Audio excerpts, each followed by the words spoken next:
Hello மக்களே, விவசாயிகளே ரூபாய் 2000 இன்னும் கிடைக்கலையா? ஜூன் 30 வரை சிறப்பு முகாம்.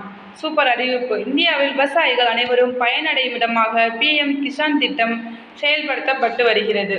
இந்த திட்டத்தின் கீழ் விவசாயிகளுக்கு 6000 ரூபாய் நிதியுதவி வழங்கப்பட்டு வருகிறது. இந்த தொகை 2000 ரூபாய் வீதம் 3 தவணைகளாக விவசாயிகள் வங்கிக் கணக்கில் நேரடியாக டெபாசிட் செய்யப்படுகிறது. இந்த திட்டத்தின் கீழ் இதுவரை 16 தவணை வழங்கப்பட்டுள்ளது. சமீபத்தில் 17வது தவணை தொகை விவசாயிகளின் வங்கிக் கணக்கில் வரவு வைக்கப்பட்டது.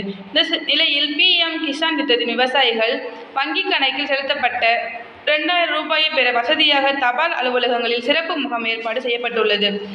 9.3 கோடி விவசாயிகளுக்கு 17வது தவணை தொகை சமீபத்தில் வரவு வைக்கப்பட்ட நிலையில் வங்கிக் கணக்கில் உள்ள அந்த பணத்தை விவசாயிகள் எடுப்பதற்கு வசதியாக ஜூன் 30ஆம் தேதி வரை சிறப்பு முகாமுக்கு ஏற்பாடு செய்யப்பட்டுள்ளதாக தபால் துறை சார்பில் அறிவிக்கப்பட்டுள்ளது. எனவே விவசாயிகள் இதனை பயன்படுத்தி பயனடையுமாறு அறிவுறுத்தப்பட்டுள்ளது. தேங்க்யூ.